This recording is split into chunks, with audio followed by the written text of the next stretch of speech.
I would like to present you a stop loss reducing alternative. So you heard me in the previous videos that I added a stop loss in the middle of the candle because the candle looked good. And to do that and to have a fixed rule, first you need to backtest that every time you take a signal, the market does not come down in the body of the previous candlestick. This is good for S&P, and you're going to see me later in the S&P backtesting video that I'm going to do a full video on the stop loss reducing and collecting all the data and comparing the data. And I'm showing you that because you'll need to backtest this before you use it on any other asset. For now, the purpose of this course is the standard strategy.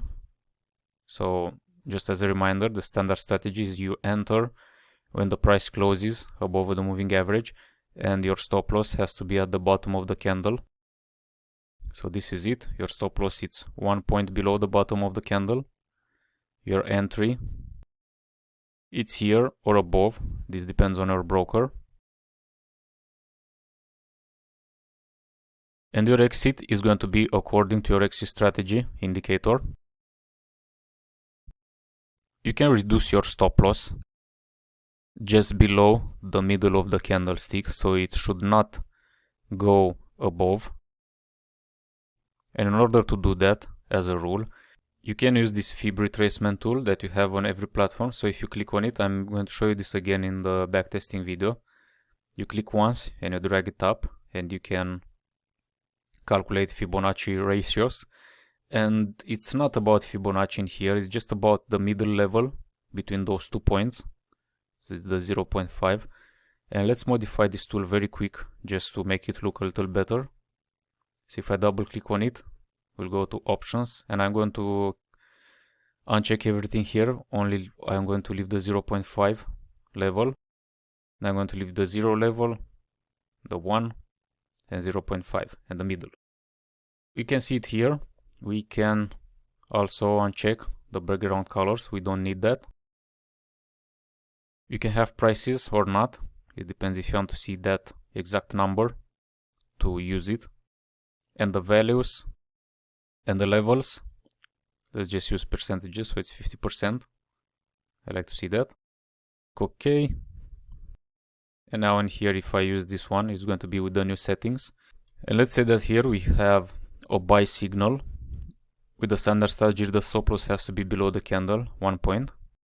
So let's add this tool. And let's see that from backtesting, I've seen that the S&P does not come down often, very rarely.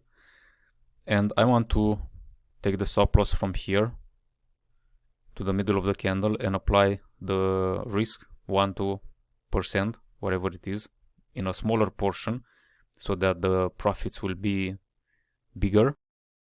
And to do that, we click on the Fibonacci tool, put it between the low of the candle and the high of the candle. And you can see that the middle of the candle is right here at the 50% level. And if we go again on the settings of this fib tool, there are a few other settings. If we click here to extend lines right, it's going to extend the lines, so you can see it better. And in here, you wanna have the labels on the right also. Okay, now you see now it's much better. We have here the number 4199.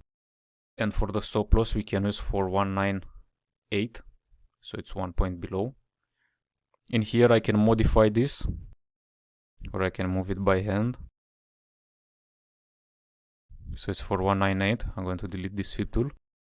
You see that now, the risk to reward, let's assume that this is where the indicator takes us out, just for the sake of the exercise. So it's 2.4, the risk to reward ratio. And if I move this below 4198, I'm gonna go here and refine it, the inputs, stop level, price 4198.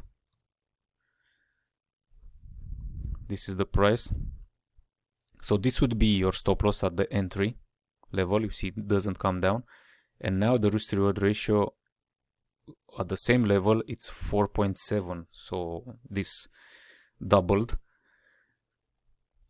And this will not work on each asset. You want to backtest this how many times. Sometimes it's going to come down into the body of that candle. If you would have a stop loss below, that wouldn't be a loss, but if you have it here, it would be a loss. So you want to backtest how many times it does that.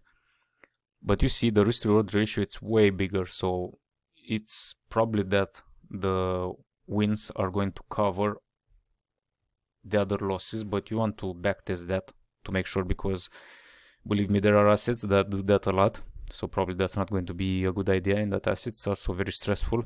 You can lose a lot of mental capital with those losses.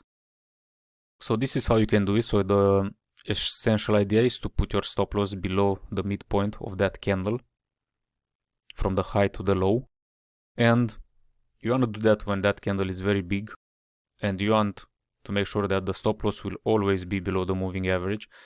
So here, if you have an entry signal and the middle of the candle it's right on the moving average or above, you want to drag it a little lower. Just make sure it's below the moving average, even if the middle of it's more above. You want to respect the moving average at least. The same here. You see a signal, just want to, so you just reduce it just a little, so you'll have those several rules for your stop loss. But again, this is just an idea. This is not the standard strategy, just an idea that you need to backtest for each asset. So see you in the next video.